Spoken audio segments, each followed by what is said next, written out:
I'm between setups right now, so my 3D model is unfortunately kaput for the time being, and it's much easier right now to work on and use my little live 2D chibi. I watched a video recently by Noira, wherein they were able to slowly sort of work through beat by beat with some studies behind them how to find a workflow to completely obliterating their procrastination. They were able to become in tune with their own emotions and why do I not want to do these things? Make a proper risk-reward assessment of storing something and not storing something.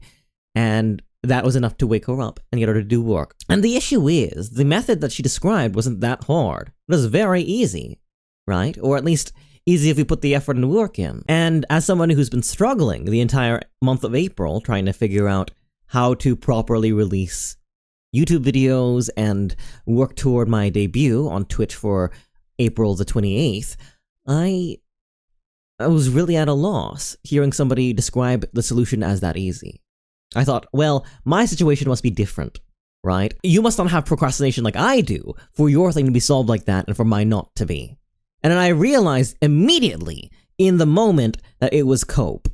I think the scariest part of the solution to your problem being easy is wondering, well, if it was that easy, first, why hadn't I already done it? And second of all, the hardness of the situation justifies the actions. So, if it was really that easy to fix my life, then what had I been doing, wasting my life up until this point? Right? And that's a scary realization to make. That's why we cope. That's why we imagine this exceptionalism around ourselves. Because we don't want it to have been our fault for us to not have succeeded or done the things we want to do. And it was sobering. But if anything, it's a gift, right? If anything, it's a gift that we are able to course correct now. I think we're so caught up in perfection, everything going right the first time, that if we were just to properly walk from one place to another, despite the stumbles, despite scraping our knees, the fact that we got to the end justifies it all, right? All the pain, all the frustration. Just as much as consigned understanding that you couldn't have succeeded in any ways alleviates the pain somewhat.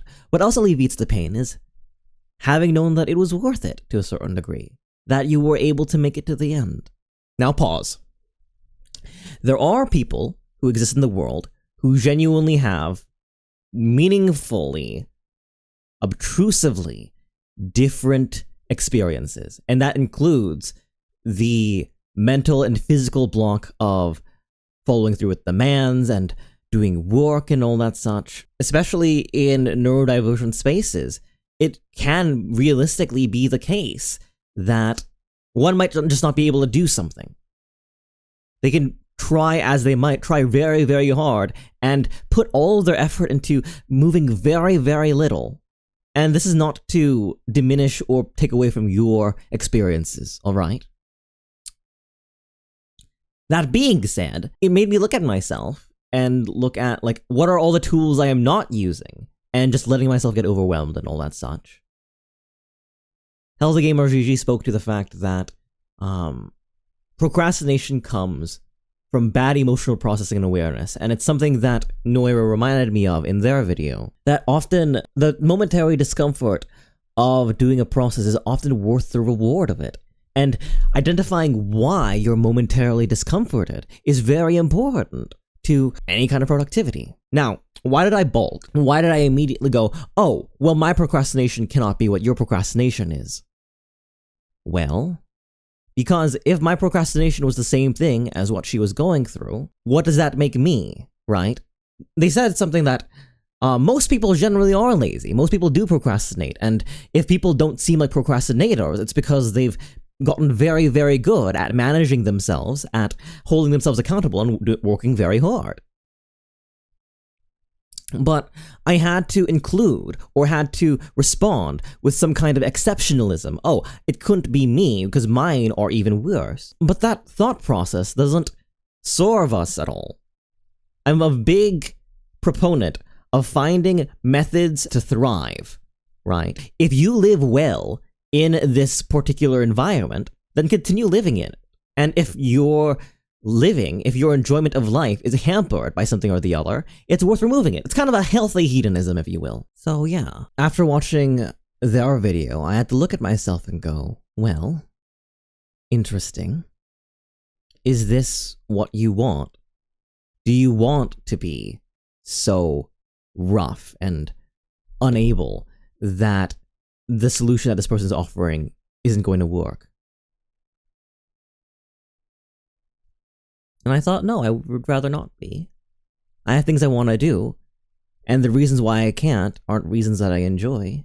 If there's any alternative to my lack of productivity, then it is just innate, then I want to try it. Know thyself, right? I'm not going to say, oh, this is going to help you, because believe me, I've met people for whom their situations are so demonstrably different from mine that anything I can do to say and speak to their help will only make things worse, will only hold them accountable, quote unquote, for circumstances that are not theirs, circumstances that they did not ask to be in, and circumstances that they are surviving better than I ever would have in their position. But I think, at least for myself, I can tighten the leash. I can demand more of myself, and it's okay.